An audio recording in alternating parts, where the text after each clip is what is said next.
Olá, muito bom dia. O Ministério da Saúde tem monitorado nas últimas semanas os casos de coronavírus no Brasil. No Maranhão, foram descartados esta semana pelo menos 2 casos suspeitos que vinham sendo acompanhados pelas secretarias de saúde do estado e município.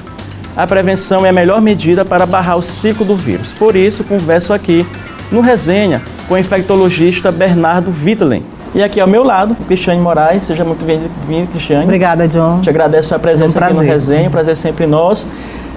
Doutor Bernardo, vamos esclarecer logo para os nossos telespectadores a questão da letalidade do coronavírus. Muita gente em dúvida, achando, criando um certo pânico, né, Cris?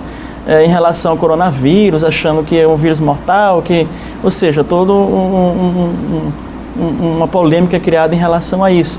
Você poderia explicar para a gente em relação à questão da letalidade do coronavírus Covid-19? Sim, lembrando que a letalidade é a porcentagem dos casos de infectados que vêm a morrer. Né? Então a gente sabe mais ou menos, é uma epidemia nova, então a gente ainda está conhecendo esse vírus, mas até aqui parece que a letalidade é em torno de 2%, ou seja, de 100 pessoas que venham se infectar pelo vírus, mais ou menos 2 a 3 podem morrer. Isso é considerado relativamente alto. Claro, a gente conhece assim, infecções que são bem mais altas. Se a gente for pensar em outros coronavírus, né, que houve variantes, né, outras 2 variantes de coronavírus que também causaram surtos importantes, né, que foram chamados de SARS e MERS. Eles tinham uma letalidade maior, né? O SARS tinha uma letalidade de 10% e o MERS em torno de 35%. Então, esse vírus parece ser menos letal, de fato, que esses outros variantes do coronavírus. Por outro lado, ela não é desprezível. Quando a gente fala na origem, de onde vem o vírus, né? A gente vê lá a China, né? A gente vê toda essa confusão acontecendo, cidades paradas, né? E muitas pessoas morrendo, e todo um aparato, toda uma logística sendo criada para cuidar, né, desses pacientes. Quando a gente pensa nessa origem, tem um motivo, uma causa, por que lá, nessa região? Sim, a gente não sabe ao certo os detalhes, né? A gente sabe que essas infecções que a gente chama emergentes, né, ou reemergentes, são infecções que de repente aparecem ou reaparecem na humanidade. Né? Então isso decorre de vários fatores. Né? A gente sabe que hoje se estima que o vírus surgiu ali no mercado de peixes e animais silvestres da China e que alguns animais podem ter transmitido para os seres humanos. A gente sabe que tem uma série de vírus, de patógenos que podem cruzar de uma espécie para outra. Né? Isso deve ter ocorrido. Né? O coronavírus é um vírus que infecta mamíferos em geral. Tem algumas variantes que causam infecção respiratória no ser humano. A gente conhece esse vírus há décadas. Ele causa resfriado comum na maioria das vezes e doenças que não são graves, mas alguns subtipos podem ser mais graves. Então esse novo vírus parece ser mais grave. Nesse surto atual foi identificado que os primeiros casos foram entre pessoas que trabalhavam de alguma forma, frequentaram esse mercado. Né? Então eles estimam que algum daqueles animais, né, tem alguns candidatos, assim, né, tem um tatu chamado pangolim que parece ser um candidato a ter sido o animal, o hospedeiro intermediário, tendo como hospedeiro definitivo o morcego. Eles acham que pode ter vindo do morcego, saltado por esse animal, se modificado geneticamente. Em algum momento ele foi capaz de infectar o ser humano. A partir do ser humano, houve a possibilidade de infecção pessoa a pessoa. Hoje, os sintomas do coronavírus Covid-19 são muito parecidos com o H1N1, né, que é da influenza. E se você pegar, Cris, aqui os estudos mostram, como o doutor já explicou, o nível de letalidade muito maior do H1N1, ou seja, a influenza, essa gripe que ele chama gripe do H1N1. Qual a diferença dos sintomas do coronavírus para o H1N1, chamado também às vezes de influenza, não sei se é o nome correto? Qual a diferença de um sintoma para o outro, né? Que você explicasse para a gente, até para que fizesse uma separação. Então, o influenza é o vírus que causa gripe. A gente fala assim, estou gripado, assim, mas nem sempre as pessoas que se se dizem gripados, estão exatamente gripados, porque gripe é a doença causada por esse vírus chamado influenza. Exato. Né? O H1N1, né, é o influenza A H1N1, é um subtipo do vírus, né, que causou grande preocupação. A maioria das pessoas se lembra, né, quando ele virou uma pandemia, né, então, considerando também uma letalidade significativa, né, a sua capacidade de infectar pessoas vulneráveis e pessoas às vezes também sadias e causar morte, né, em jovens, e isso chamou a atenção, né? Então a gente viu aquela grande preocupação e ainda vive, né, de tempos em tempos, lembrando que as infecções respiratórias elas são sazonais, quer dizer, elas ocorrem por estação, né, do ano, então ela de tempos em tempos volta a nos preocupar. Então, o coronavírus ele então não causa gripe, por definição, mas os sintomas são muito parecidos, tá? De tal maneira que não é possível identificar somente pelos sintomas a diferença. Então, quais são os sintomas mais comuns? O que a gripe causa é febre, né? O coronavírus, nessa variante, a gente também assume que a maioria dos casos cursam com febre, mas tem uma boa parte que pode nem cursar. Pode cursar só com um resfriado comum, que esses vão passar desapercebidos. Lembrando que 80% dos casos dessa doença parecem ser leves. Vão passar como um resfriado comum que passa sozinho, sem nenhuma medicação específica, como a gente sabe. Agora, a gente tem um público aí que é um público que a gente precisa ter mais cuidado, né? E as autoridades de saúde precisam olhar com mais cuidado e com mais atenção, né? Que seriam as crianças. Parece que, de alguma maneira, as crianças estão sendo poupadas da gravidade dessa infecção. Né? A gente não sabe por que exatamente. É sempre uma preocupação, porque eles são, por definição, grupo vulneráveis, né? Então, idosos, extremos de idade. Nossa, né? Com as mas assim, crianças, é uma preocupação, né, que a gente tem que ter, né? Os dados até agora não mostram que não houve nenhuma morte de criança. Ao passo que houve muitas mortes entre pessoas mais velhas, acima de 60 anos. Sim. E uma preocupação com aqueles que já são doentes, que têm doença crônica, que tem imunidade baixa por alguma doença. Então, essas são as pessoas que mais preocupam. Mas, até o momento, não parece que criança é um grupo, assim, muito vulnerável. Embora a gente tenha preocupação também, né? Até porque, no meio da situação, a gente não sabe o que é o que. Então, o paciente... A gripe, né, a gente está tendo casos de H1N1 aqui no Maranhão, né? Que levou à morte, algumas mortes aí recentes. Então, a gente sabe que o H1N1 tem a capacidade de causar morte em pessoas mais jovens também. Então, assim, a preocupação, ela se mistura, né, de um com o outro. Embora a gente não tenha, isso é importante frisar, que a gente não tem ainda o coronavírus nessa variante circulando aqui no Brasil. Tá? Então, se a pessoa, neste momento epidemiológico, né, a gente está falando de hoje, se alguém vier a ter sintoma respiratório aqui e não é classificado como caso suspeito, essa pessoa não tem que se preocupar ainda não tem que pensar, eu tenho coronavírus.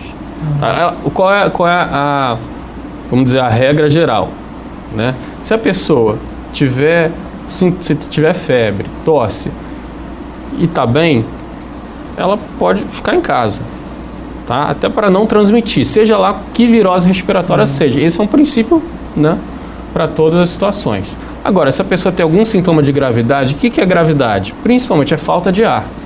A pessoa está ofegante, anda assim, já fica ofegante. Então, esse é o sinal de gravidade, esse é o sinal de que o médico vai ter que olhar com calma e, em alguns casos, até internar. Então, essa é a regra geral, independente da gente pensar se é coronavírus, se é influenza ou se é qualquer outra coisa. A gravidade, as pessoas sabem quando as coisas não estão indo bem.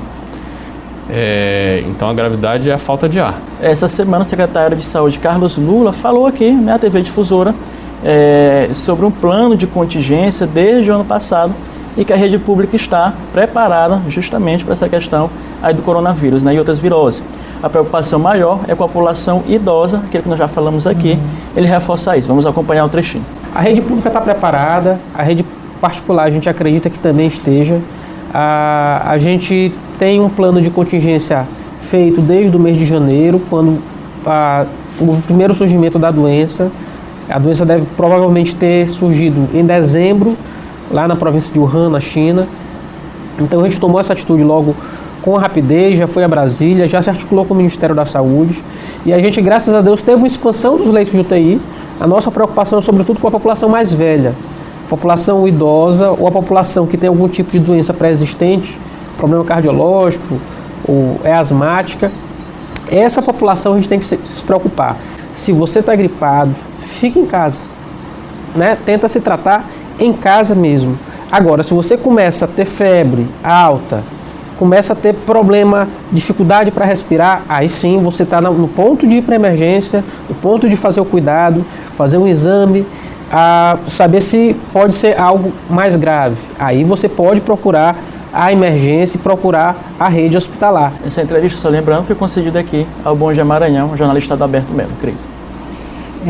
Bernardo, eu queria aproveitar isso que o secretário de Saúde está falando, né, da preocupação, e que você antecipou, né, quando que a gente deve procurar de fato, né, um médico e se preocupar com a gravidade, né, do problema.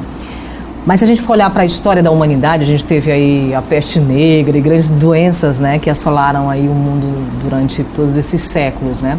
Mas a gente está hoje, no mundo contemporâneo, falando de territórios que se ligam e territórios onde a gente está aqui hoje no Brasil, amanhã a gente está em outro lugar muito rapidamente por conta de um sistema de transporte, né, mais eficiente que a gente tem hoje.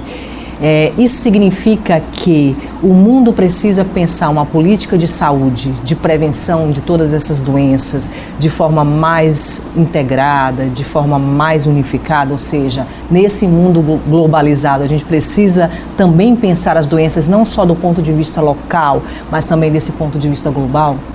Com certeza. A gente vê agora nessas pandemias, né, ainda não foi decretado oficialmente pandemia pela Organização Mundial de Saúde nesse caso, mas está na iminência de ocorrer. Sim. Mas a gente pode tomar como lição esse caso, o caso do H1N1.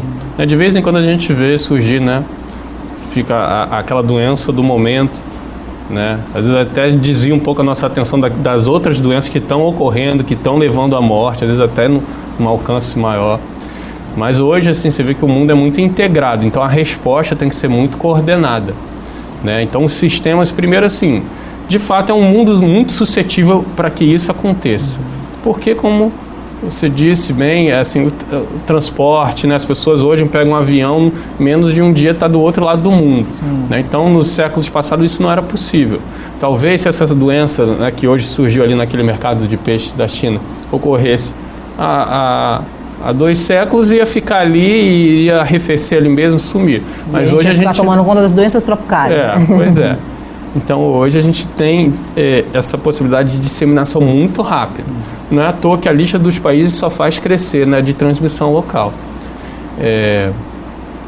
Então, assim, tem que ser bastante integrada essa questão. A vigilância tem que ser muito importante, os países têm que se comunicar bastante uns com os outros. Isso a informação é muito importante. Isso tem acontecido, porque a gente vê, né, me parece que há, né, uma disputa pela tecnologia, uma disputa, né, por todo esse aparato, né, e parece que os países não dialogam nem trocam tanta informação. Porque, na verdade, isso reflete questões geopolíticas, né? Isso vai, claro que doenças também não vão ficar de fora, né? É claro que o mundo ideal era todos os países se unirem e de maneira solidária e transparente colaborarem um com os outros. Mas na prática, né, existem disputas, interesses econômicos, né? E tem um aparato de saúde também que também de uma indústria que está por trás disso também, né? Tem uma indústria de saúde, né? Então a gente quer transparência não só nos dados, que é muito importante, mas também em como se produz o conhecimento que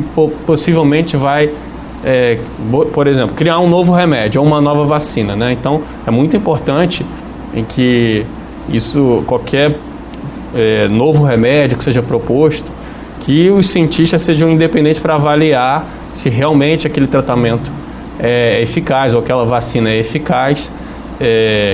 Que haja órgãos que regulem na hora de decidir incorporar, porque lembrando que se a gente está no meio de uma epidemia, assim, os governos passam a comprar determinado, seja exame diagnóstico, seja tratamento, seja vacina, isso que seja de fato eficaz e não seja só um resultado do interesse de uma indústria, né, que quer vender, que quer, né? Então a gente tem toda essa preocupação em momentos de epidemia. Até falar sobre essa questão que a Cris abordou, não é? Até o governo federal correu para repor os estoques para esquecer de globulina, né, que é um dos medicamentos em relação ao coronavírus e outros vírus. E também outro destaque importante dizer que a questão de transmissão do coronavírus é bem menor do que o H1N1, né? A questão de transmissão no nível 1, se eu não me engano, está no nível 1. Mas a pergunta é o seguinte, primeiro ponto, o Brasil hoje estaria preparado para lidar, por exemplo, assim, com o surto do coronavírus? E o segundo ponto, quais são os cuidados básicos que a pessoa deve ter, por exemplo, questão de lavar as mãos, no sentido de evitar a contração desse vírus? Em parte sim, em parte não. Né? A gente não vamos pintar. Não consegue construir um hospital em 10 dias, né? Exatamente.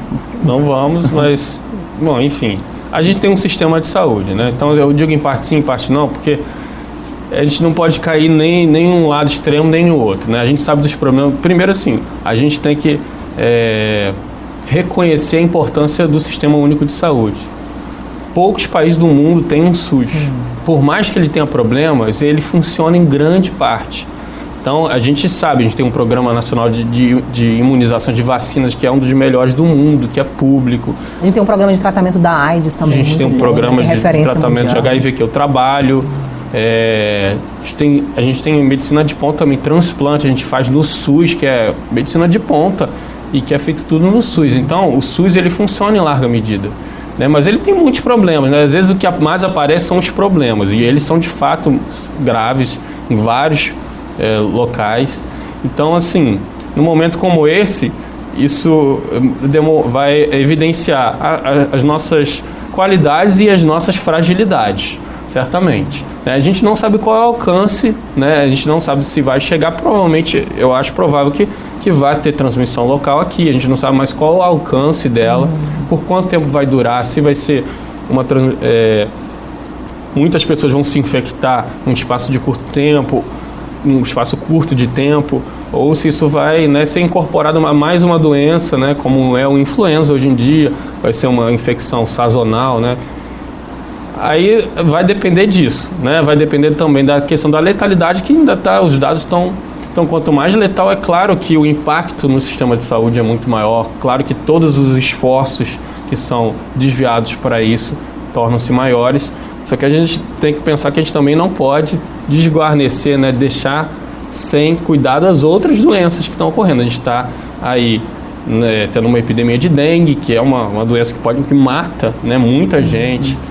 Como a gente falou, HIV, tuberculose, a própria gripe mata milhares de pessoas todos os anos. A gente está falando que tem muitos casos de hanseníase, por exemplo. Hanseníase aqui no Maranhão, calazar. Então essas doenças, elas não param, né? Por mais que a gente esteja falando delas, elas estão ocorrendo.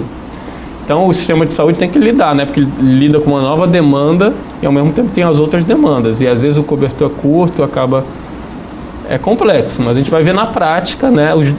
Como é que a gente vai responder. Agora, doutor Bernardo, me parece também que falta o que a gente olha nos outros países. Por exemplo, a gente viu aí a China construindo hospital, levantando hospital, né, e se preparando, né, para lidar com esse surto, né, e outros países aí também.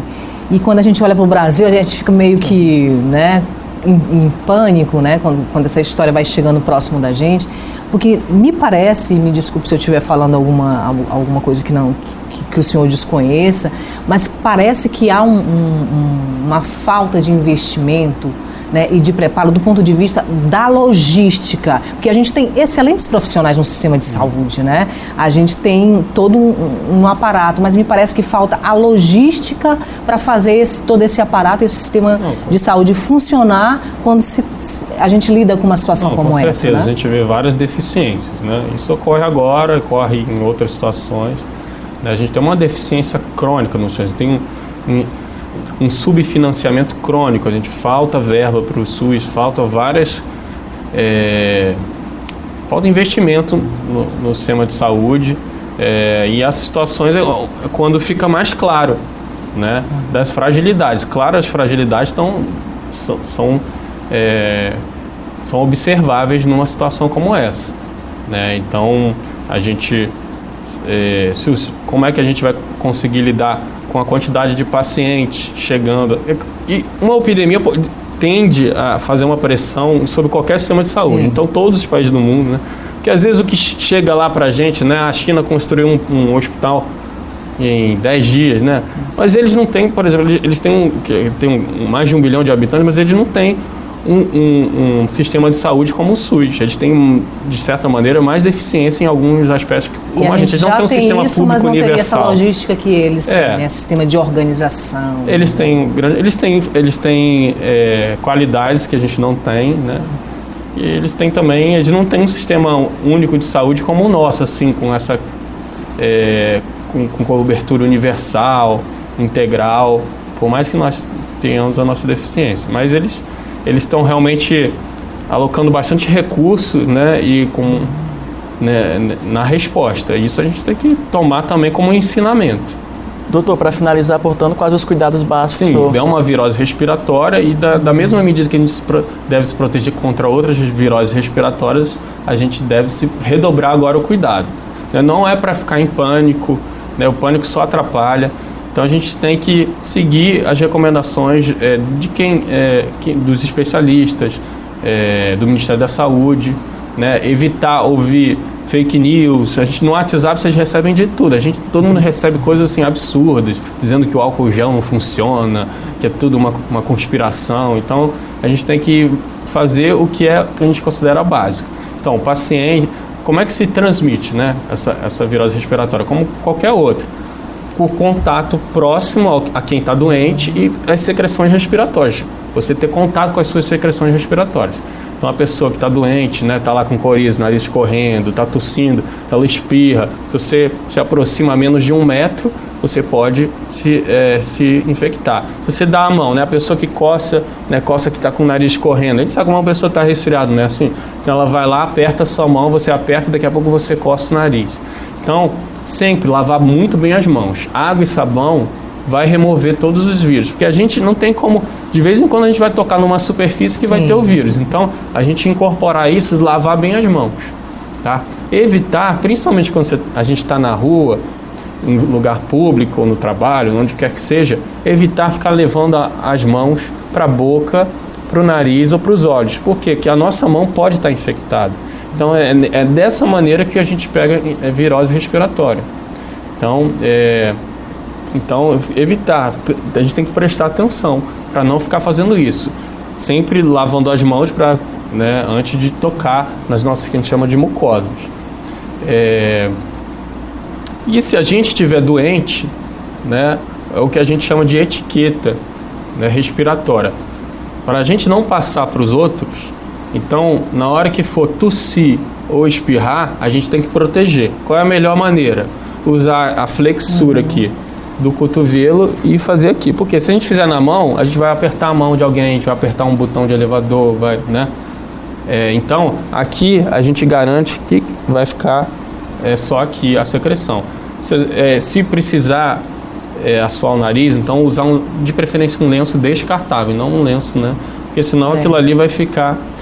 E a pessoa que está doente evitar, né, especialmente em épocas de epidemia, em qualquer momento, né, mas a gente sabe que as pessoas têm que sair para trabalhar, tem as dificuldades, né, a gente fala evitar, mas sabe que na prática nem sempre é fácil, mas a recomendação, se você estiver doente com sintomas respiratórios, evitar sair, né, entrar em contato, evitar multidões, tá, porque ali a coisa pode ser transmitida. A FUNASA lançou aí o Plano Estadual de Saneamento Básico, né, para todos os municípios do Maranhão, e é um plano que as prefeituras precisam cumprir, né?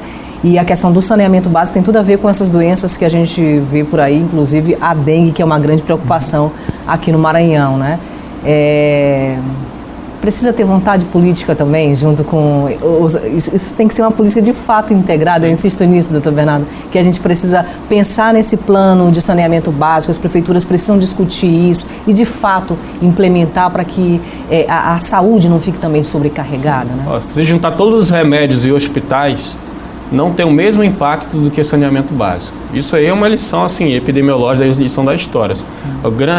Quando os lugares onde a gente consegue controlar mais as infecções, as doenças, são onde primeiro a gente tem um saneamento básico que funciona. porque ali é o veículo de vários patógenos, né? Vários micro-organismos que causam... só falar da parte infecciosa, né?